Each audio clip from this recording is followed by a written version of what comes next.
bombed-out European cellar, nor in a prisoner of war camp, but right here, in the immaculate, tile-lined kitchens of the University of Minnesota. The 36 young men, who would soon be known only by their medical file numbers, S1, S2, S3, stared at the feast laid before them with the ravenous, burning eyes of true hunger. Yet they could not touch it. For the next 6 months, the very smell of abundant food would become the most malicious torment of their lives. They had willingly shackled themselves to this fate, an extraordinary act of conscience for a nation at war. They were here not to fight, but to starve. Their mission, conceived by a visionary, bull-headed physiologist named Dr. Ancel Keys, was to save the world by first systematically destroying themselves. Millions were starving in the wake of the war, in Holland, in Greece, in Russia. No one, not the best generals nor the most idealistic politicians, truly understood how to bring a person back from the brink of death by hunger. Keys needed to know the formula for salvation, and the only way to learn it was to watch, minute by agonizing minute, as 36 perfectly healthy, vibrant American men were scientifically, deliberately turned into shadows. The roast beef was the final, cruel curtain call of the good life. They inhaled the scent, knowing the next 6 months would bring them only dark, tasteless bread, a few meager bowls of soup, and the constant, gnawing company of their own emptiness. "Gentlemen," Dr. Keys said, his voice booming and devoid of sympathy, a necessary shield against the coming suffering, "eat. You are about to become a historical footnote. Make it a good one." Chapter 1. The Call to Conscience. They were an anomaly in a country gripped by the singular purpose of war. While the vast majority of American men were marching to recruiting stations, these 36 were gathering in a collegiate dormitory, armed with nothing but their idealism and a profound shared moral conviction. They were conscientious objectors, or COs, men who refused, on the grounds of religious or moral principle, to take up arms.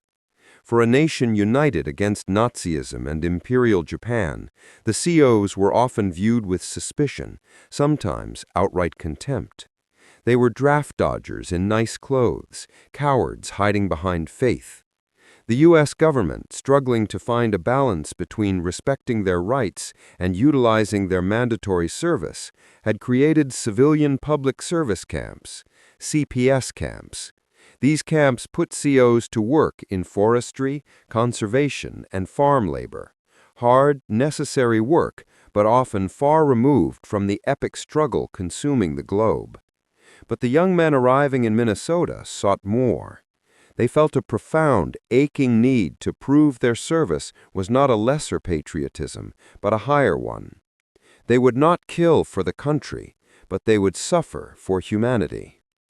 One of them, Marshall Sutton, a fictional composite representing the real volunteers, stepped off the train from rural Pennsylvania. He was 23 years old, rangy, with the raw, untouched vitality of a farm boy. His reason for being here was taped inside his worn Bible: to lay down one's life for one's friends. He couldn't fire a rifle, but he could donate his body to science. What better way to serve than to scientifically solve the problem of mass starvation that the war was leaving in its wake? He was greeted at the station by a fellow volunteer, Sam Harris, a wiry architecture student from Chicago. Sam had the nervous, quick energy of a man who thought too much. "Sutton, right?" he asked, shaking his hand, his eyes darting around the busy station. "Welcome to the belly of the beast, man. Have you read the details yet? The actual calories?" "The intake phase is 3 months of good food, and then—" Marshall paused, a dry lump forming in his throat. "Then it's 1,600 calories a day. For 6 months." Sam managed a wry, skeletal grin. "They'll be turning us into walking skeletons, man. Ghosts. But hey, It's better than digging ditches for 2 years while the world burns. Their motivations were complex, a mix of pure spiritual conviction, youthful hubris, and an overwhelming desire for meaning. They believed that by enduring this self-imposed famine in a clean, brightly lit laboratory, they could secure the survival of millions of Europeans. This was their war. This was their front line.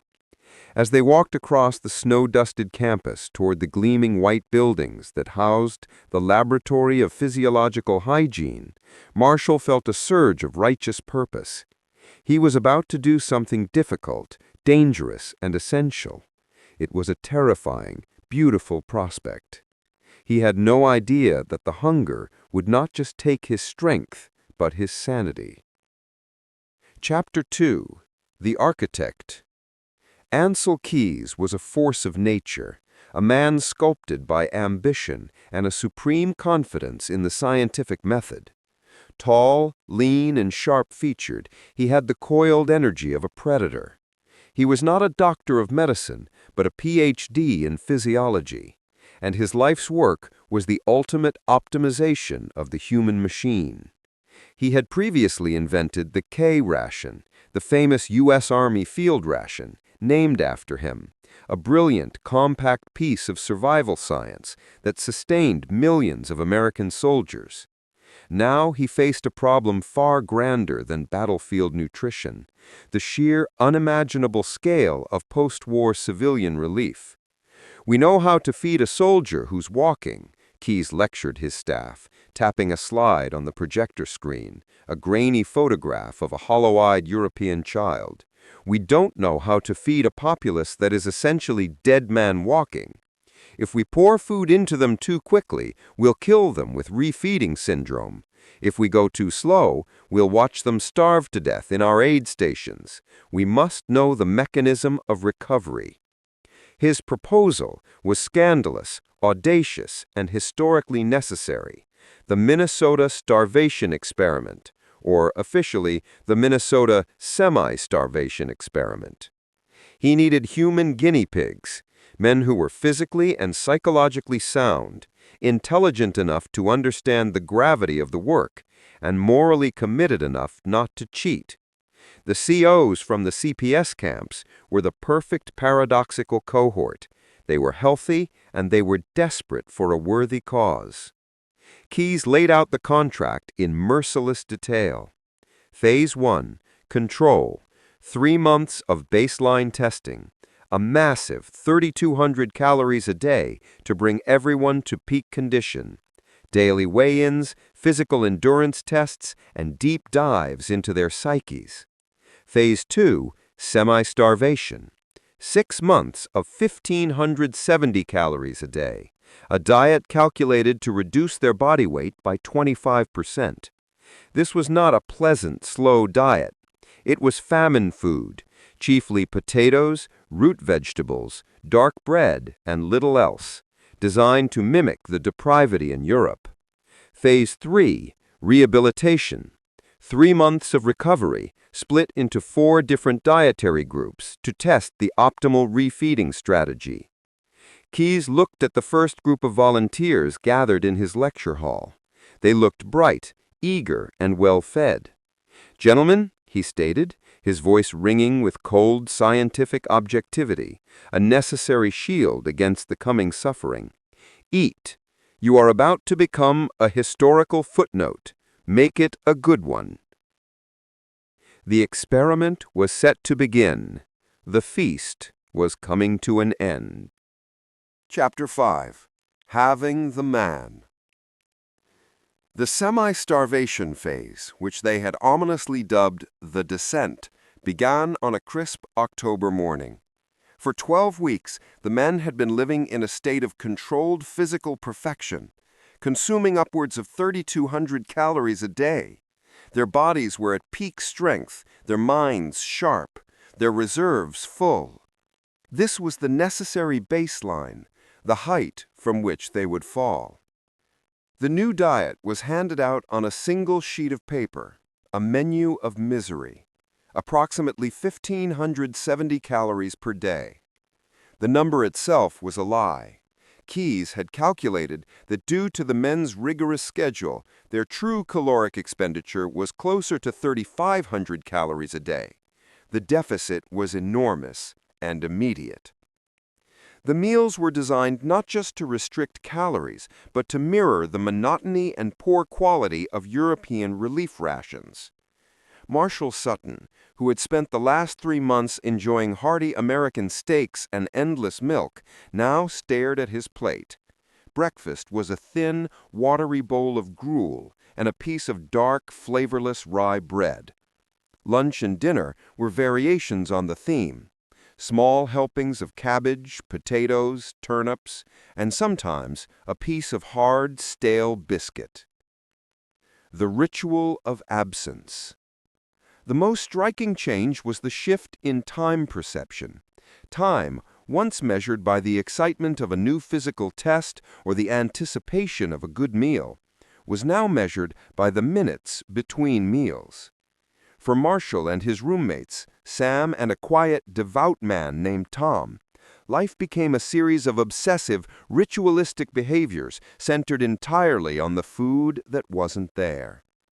The mastication ritual.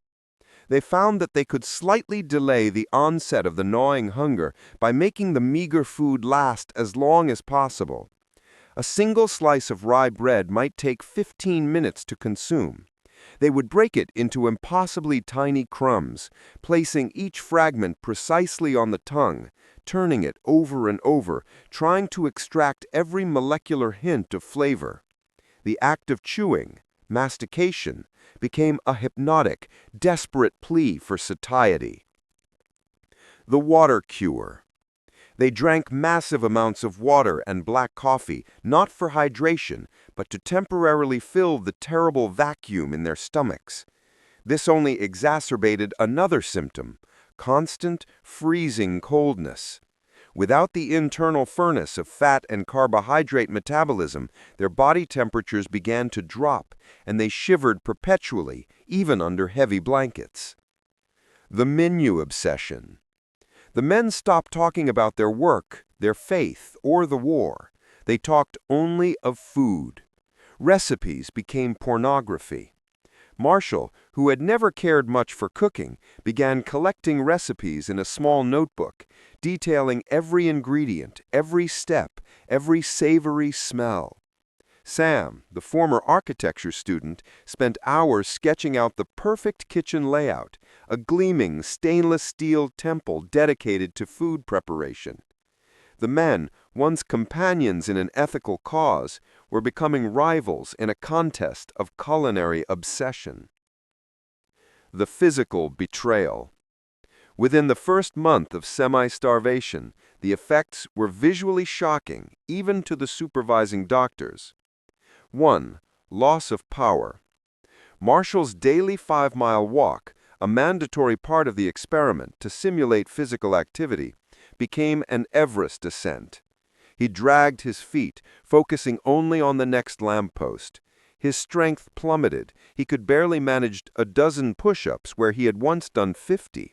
His heart rate dropped drastically as the body sought to conserve every joule of energy, descending into the low 30s in some participants.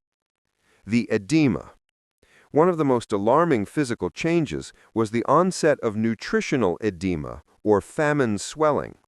As the level of protein in their blood, specifically albumin, dropped, the osmotic pressure that holds fluid in the blood vessels weakened. Fluid began to leak into their tissues, particularly the legs and ankles. Tom's ankles began to swell until they resembled soft, pale balloons. His face became puffy, giving him a false appearance of being better nourished than his skeletal frame suggested. Skin and hair. Their skin grew thin, dry, and papery.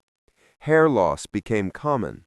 Marshall would run his hand through his hair and pull out small clumps, a chilling reminder that his body was eating itself from the inside out. The science was working precisely as Keys had predicted, but the price was rapidly moving from the physical to the profound. Chapter 6. A World Shrinks. As the weeks bled into a grueling second month, the men transitioned from being merely hungry to being psychologically dismantled. The hunger was no longer just a physical sensation. It was an invisible, parasitic entity consuming their personalities. The once vibrant, idealistic young men were becoming irritable, withdrawn, and antisocial. The death of social grace. The camaraderie that had defined the control phase vanished. Isolation. The men stopped seeking each other out. Conversations became chores. They preferred to walk alone, lost in their fog of calorie misery. Socializing was exhausting, and worse, it required sharing mental space that was now entirely occupied by the thought of food. Tom, usually the group's quiet anchor, began spending hours staring blankly at the walls, his gaze vacant. Irritability and anger. The smallest infraction could trigger a disproportionate rage. Sam nearly came to blows with another participant over who had been allocated the slightly bigger piece of cabbage at dinner. Keys noted in his records that the men showed a profound and general loss of humor. Jokes were confusing. Laughter was impossible. Apathy and depression. The driving idealism that brought them here was guttering out. They became apathetic about the war, the experiment's data, and even their own physical state. Why bother to exercise? Why bother to read? Marshall found himself unable to concentrate on a single paragraph. His dreams became vivid, agonizing loops of him discovering and then losing a massive, glorious meal. Depression was universal, leading in several cases to self-mutilation and emotional breakdowns that challenged the ethical limits of the experiment. The breaking of the rules. The integrity of the data and the moral weight of the experiment rested entirely on the men's absolute adherence to the prescribed diet. As the hunger became a tormenting siren, a few of them inevitably broke. The most shocking incident involved a volunteer who was caught stealing food. Driven mad by the sight of a garbage can outside the kitchen, he had compulsively picked out old discarded food scraps and tried to eat them. He was immediately removed from the study, a walking failure whose sacrifice would not count. But the most desperate measure came from Frankie Jones, another composite, who, normally cheerful man, suddenly developed an overwhelming desire for tobacco.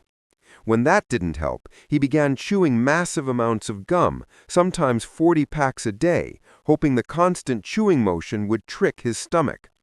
One evening, Frankie, in a state of profound mental collapse, went to the university library. He found a massive textbook on nutrition, took a knife from his jacket, and began methodically cutting out all the glossy, full-color pictures of food, roast turkeys, cakes, breads, and consumed them, chewing and swallowing the heavy, inedible paper. It was an act of pure, desperate starvation psychosis. Keys had his data, but he also had a man on the brink of madness. The scientific understanding of famine was being purchased at the cost of the men's psychological well-being. The experiment was saving the world, but it was destroying the saviors. Chapter 9. The Impossible Feast. The day the starvation ended, February 3, 1945, should have been one of jubilant relief. Instead, it was an exercise in scientific brutality. The 6 months of semi-starvation had reduced the men's average body weight by 25%. Marshall Sutton, the hardy farm boy, now weighed barely 125 pounds. His chest was concave, his hip bones jutted like blades, and his legs were like sticks, supporting the disconcerting puffiness of his edema. He was a medical marvel and a psychological wreck. Yet there was no celebratory banquet. There was no return to the 3,200-calorie days of the control phase. The men who had sacrificed everything for the sake of scientific data now found themselves sacrificed once more for the sake of more data. The controlled return. The rehabilitation phase was designed to answer the experiment's core question: what is the optimal way to nurse a starving man back to health? Dr. Keys and his team split the 32 remaining men. 4 had been disqualified for rule violations or severe mental breakdowns, into 4 distinct diet groups for the first 12 weeks of recovery. The diets ranged from 400 to 1,200 supplemental calories added to the base famine diet, and some groups received extra protein or vitamins. This phase shattered the last fragments of the men's emotional stability.